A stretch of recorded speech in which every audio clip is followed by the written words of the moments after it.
Assalamualaikum warahmatullahi wabarakatuh. Alhamdulillahirabbil alamin, sholatan wassalaman ala nabiyinal karim, sayyidina wa maulana Muhammad sallallahu alaihi wasallam. Amma ba'd. Saudara-saudara sekalian, syukur alhamdulillah di kesempatan yang berbahagia ini Allah masih memberi kita nikmat seperti biasa, nikmat iman, nikmat Islam, hingga nikmat sehat lahir dan batin. Dan Allah juga masih memberi kita kesempatan untuk bisa bersilaturahmi, untuk bisa menuntut ilmu, walaupun kita hanya diam di rumah saja, walaupun kita menjaga jarak. Saudara-saudaraku sekalian, kali ini saya ingin membahas tentang salah satu hadis Rasul yang berkaitan dengan Al-Quran. Rasulullah SAW bersabda, khairukum man ta'allamal Qur'an wa 'allamahu. Katanya, sebaik-baik dari kalian, sebaik-baik dari kita, umatnya Nabi, itu man ta'allamal Qur'an wa 'allamahu. Adalah orang yang mempelajari Al-Quran wa 'allamahu dan mengajarkannya. Seperti apa sebenarnya yang mempelajari Al-Quran itu? Ada orang yang mempelajari Al-Quran itu hanya dengan membacanya sebanyak-banyaknya, satu hari satu ayat, satu hari satu juz, bahkan satu hari lebih dari satu juz, siang satu juz, malam satu juz, terutama di bulan Ramadan ini. Ada juga orang yang mempelajarinya selain membaca, juga mempelajarinya dengan artinya, dengan terjemahannya. Dipelajarilah satu hari satu ayat, kemudian dipelajari terjemahannya. Bahkan ada orang yang mempelajari Al-Quran ini juga dengan tafsirnya. Ditelaah tafsirnya, diperdalam maknanya seperti apa, dan kemudian disampaikan kepada orang banyak. Saudara-saudaraku sekalian, Al-Quran ini sangat-sangat luar biasa. Bahkan dari rukun iman 6 yang kita imani sebagai umat mukmin dan sebagai umat muslim, itu ternyata Al-Quran masuk ke dalam barisan dari 6 rukun tadi. Bahkan mungkin secara tidak langsung yang kita bisa lihat, kita bisa pegang, yang kita bisa baca, kita bisa berinteraksi langsung adalah Al-Quran dari rukun 6 tadi. Jika kita lihat, iman yang pertama adalah iman kepada Allah. Kita tidak bisa langsung melihat Allah. Kita tidak bisa langsung berkomunikasi dengan Allah kecuali melalui perantara sholat dan sebagainya. Itu pun hanya satu arah ya. Artinya karena kita memang bukan nabi, maka kita tidak akan bisa berdialog. Nah, yang kedua, iman kepada para malaikat. Ini pun sama.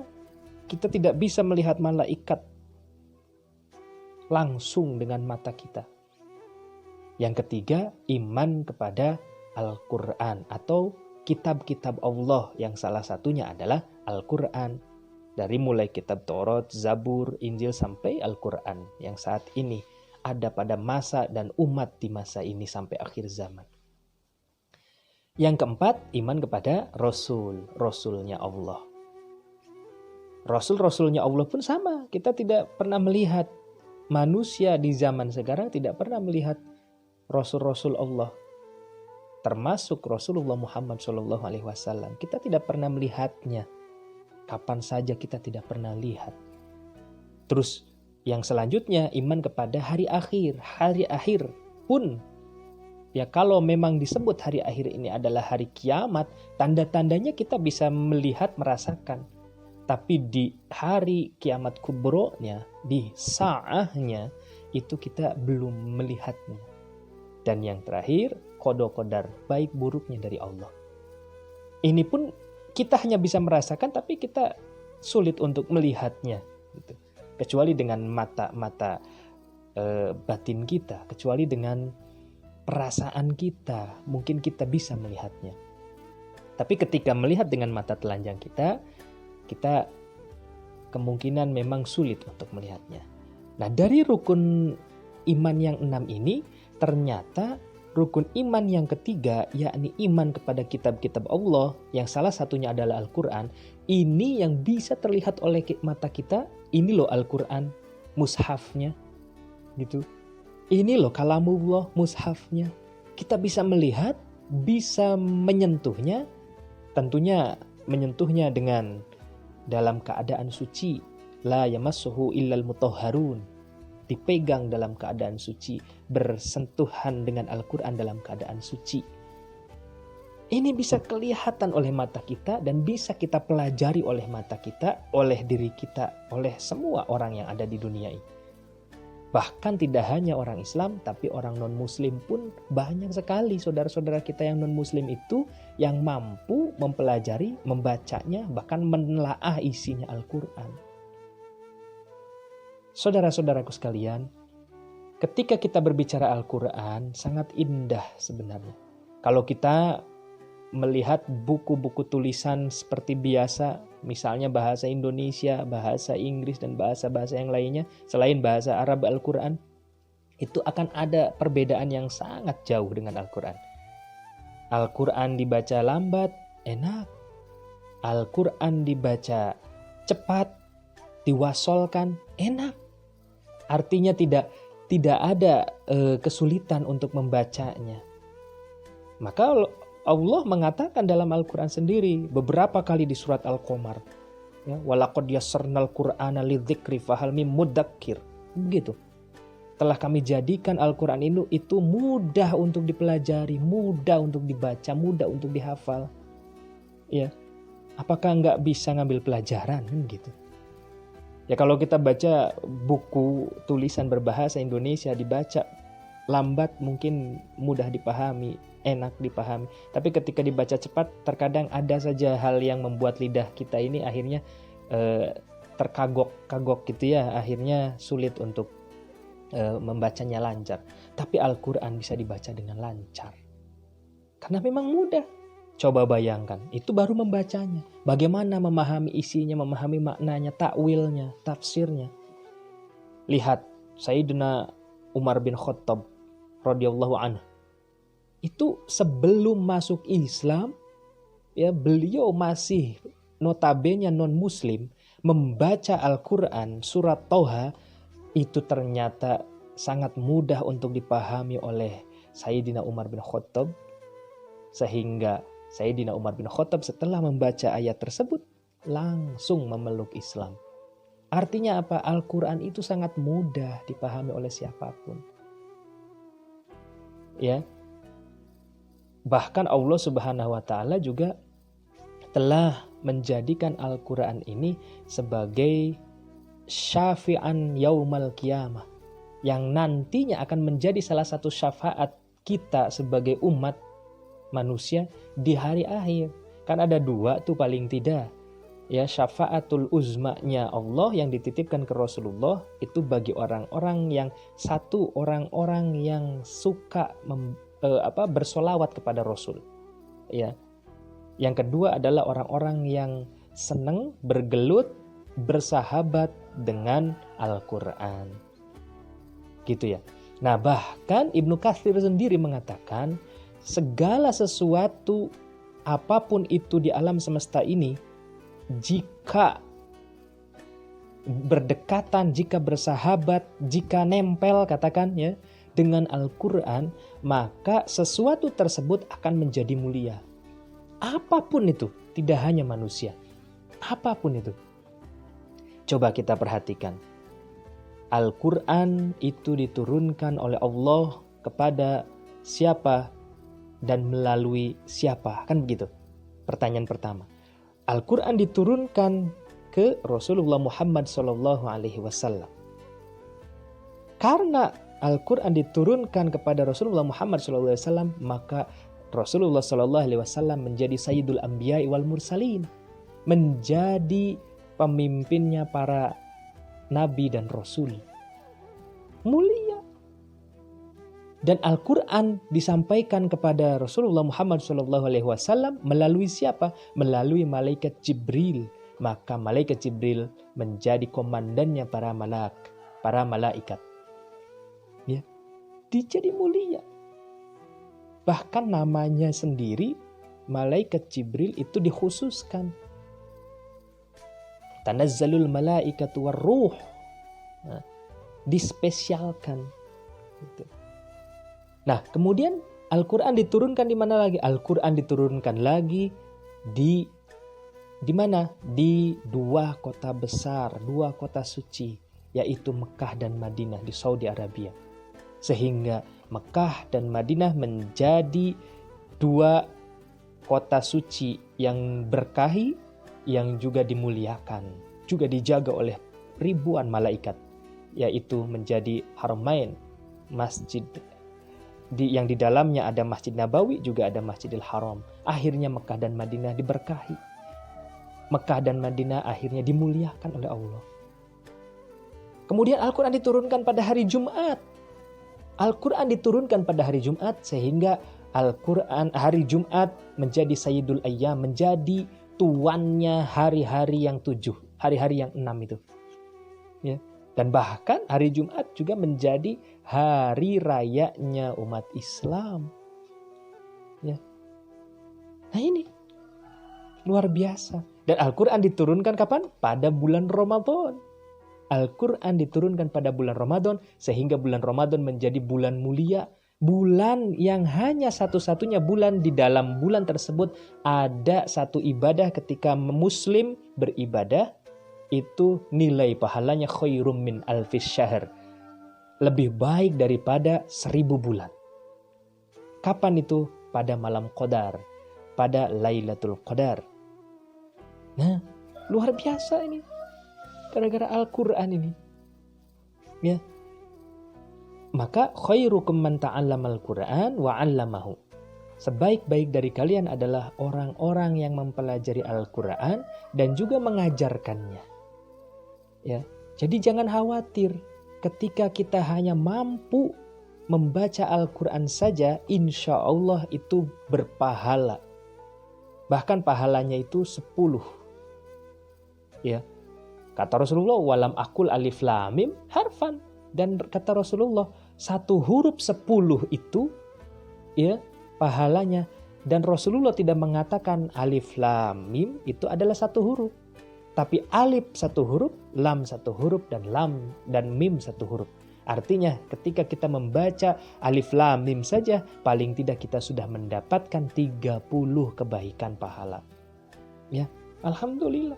Bagaimana bagi orang yang susah baca Qur'annya? Bagi orang yang baca Qur'annya terbata-bata, sulit, gak bisa-bisa, diulang-ulang terus. Justru Allah akan memberikan pahala kepada orang yang susah membaca Al-Quran 2 kali lipat. Kenapa 2 kali lipat? Coba bayangkan begini, saudara-saudaraku. Ada orang yang membaca Al-Quran, kemudian dia bisa dan gampang menghafalnya. Satu kali dia baca, dia langsung hafal, maka pahala dia dapat 10 pahala per hurufnya. Bagi orang yang sulit menghafal Al-Quran, sulit membaca Al-Quran sampai terbata-bata, dia 2 kali lipat pahalanya. Kenapa? Karena dia terus diulang lagi. Orang menghafal Al-Quran, alif lam mim dzalikal kitabul la raiba fi, alif lam mim dzalikal kitabul la raiba fi, itu berkali-kali diucapkan, berkali-kali dibaca, maka secara nggak langsung maka pahalanya terus banyak. Maka orang yang menghafal Al-Quran, membaca Al-Quran dengan kesulitan, terbata-bata, maka insya Allah pahalanya pun di situ akan banyak. Allah pengen orang tersebut mendapatkan banyak pahala. Orang tersebut mendapatkan banyak kebaikan-kebaikan dari membaca Al-Quran.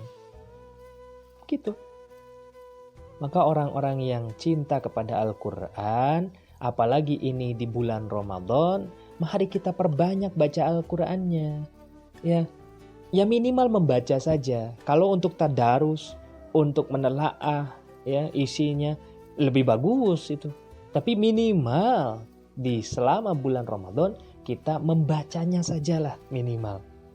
Membacanya saja pahalanya sudah berlipat-lipat, apalagi sampai menelaah isinya ya, terjemahnya apa, kemudian kita bahas tafsirnya sedikit demi sedikit. Itu Imam Syafi'i ya, kalau bulan Ramadan datang, itu beliau itu mengkhatamkan atau menamatkan ya bacaan Qur'annya 1 kali khatam di siang harinya dan 1 kali khatam di malam harinya. Artinya kalau Ramadan ini 30 hari, maka siang 1 kali, malam 1 kali, berarti 30 kali 2, yakni 60 kali khatam Quran. Beliau menghatamkan Quran di setiap bulan Ramadannya, menyelesaikan, menamatkan membaca Al-Qurannya, itu dalam 1 bulan, yaitu bulan Ramadan, yakni 60 kali khatam. Kita mau berapa? Gitu. Kita mau berapa? Mau setengahnya jadi 30 kali khatam? Atau mungkin seperempatnya jadi 15 kali khatam? Atau ya minimal 10 kali khatam lah gitu ya. Atau ya kalau nggak bisa ya 1 kali khatam lah. 1 kali khatam insya Allah nggak jadi masalah. Manfaatkan di bulan turunnya Al-Quran ini untuk memperbanyak baca Al-Quran. Ya, memperbanyak mentadabburi Al-Quran, menggali Al-Quran lebih dalam. Itu. Ya, insya Allah khairukum man ta'allamal Quran wa 'allamahu. Sebaik-baik dari kalian, wahai umatku, kata Rasulullah, itu orang-orang yang mempelajari Al-Quran dan mengajarkannya. Mengajarkan Al-Quran. Banyak sekali dalam Al-Quran ayat-ayat tentang muamalah, ya, tentang bagaimana kita menjaga diri kita dari hal-hal yang tidak sesuai dengan syariat Islam. Ada juga hal-hal yang kaitannya dengan hukum-hukum, aturan-aturan hidup kita. Karena paling tidak dalam Al-Quran kan ada 1 tentang ketauhidan, ya, tentang bagaimana akidah kita ini harus benar, lurus, lempeng, gitu kan. Yang kedua, Al-Quran juga membahas tentang ibadah, ubudiyah, bagaimana cara ibadah, apa saja kewajiban kita sebagai muslim melaksanakan pengabdian atau melaksanakan ibadah kepada zat yang maha segalanya, yakni Allah. Dan juga ada tentang akhlak. Banyak sekali di dalam Al-Quran pembahasan kisah-kisah akhlak-akhlak yang baik dan akhlak-akhlak yang tidak baik. Sebagai pelajaran untuk kita, yang baik kita tiru, yang tidak baik kita jauhi, kita hindari. Juga ada juga tentang muamalah, bagaimana bertransaksi, bagaimana berinteraksi dengan sesama manusia yang kaitannya hablum minan nas. Banyak sekali ilmu yang bisa kita dapat dari Al-Quran. Ya, maka sedikit saja ya orang yang dalam hatinya ada Al-Quran, insya Allah. Nah ini kayak tadi ya, setiap sesuatu yang ditempeli oleh Al-Quran, ada Al-Quran di dalamnya atau bersahabat dengan Al-Quran, maka dia akan dimuliakan oleh Allah. Bayangkan kalau seandainya Al-Quran ada dalam hati kita, Al-Quran ada dalam lisan kita, Al-Quran ada dalam perilaku atau tingkah laku kita, Al-Quran ada dalam rumah kita, Al-Quran ada dalam tempat kerja kita, Al-Quran ada dalam kendaraan kita. Maka masa iya Allah tidak memuliakan kita? Paling tidak kalau tidak mulia di depan manusia, yang terpenting adalah mulia di mata Allah. Karena seperti yang kita tahu, ada orang yang terkenal di dunia tapi di akhirat tidak terkenal. Ada orang yang di dunia tidak terkenal tapi di akhirat justru terkenal. Ya, di penduduk langit ini terkenal namanya. Namun ada juga orang yang terkenal di dunia juga dia terkenal di mata penduduk langit. Tinggal pilih, ya. Maka salah satu orang yang akan terkenal di penduduk langit adalah orang-orang yang bersahabat dengan Al-Quran. Orang-orang yang gemar baca Quran. Baca sajalah, minimal baca saja. Ya, baca saja terus sebanyak-banyaknya. Ya sedikit-sedikit dibuka ya artinya, sedikit-sedikit dibuka tafsirnya. Ya. Nah, oleh karena itu, saudara-saudaraku sekalian, jangan sampai kita ini hidup jauh dari Al-Quran. Jangan sampai kita ini malas untuk membaca Al-Quran. Jangan sampai kita ini lebih sering melihat televisi atau handphonenya dibanding Al-Quran. Ya kecuali dalam handphonenya ada Al-Quran. Kemudian dibahaslah, ditelaahlah, dipelajarilah Al-Quran melalui HP. Tidak jadi masalah itu. Ya yang pasti Al-Quran akan membawa kita kepada ketenangan, Al-Quran akan membawa kita ilmu pengetahuan yang banyak, dan wawasan yang banyak. Al-Quran juga akan memberikan kita yang paling penting, yakni syafi'an yaumal qiyamah, menjadi salah satu pembawa syafaatul uzmanya Allah melalui Rasulullah yang akan diberikan kepada kita. Mudah-mudahan kita semua cinta kepada Al-Quran, mudah-mudahan kita semua menjadikan Al-Quran ini benar-benar imaman, ya, imama wa nura wa huda wa rahmah, menjadi guide kita, menjadi petunjuk kita, menjadi juga cahaya untuk kita, menjadi juga petunjuk atau jalan untuk kita, juga menjadi rahmat atau wasilah kasih sayangnya Allah diberikan kepada kita. Ya, cintai Al-Quran, baca Al-Quran minimal 1 hari 1 ayat, lebih afdol, ya. Kalau lebih afdol.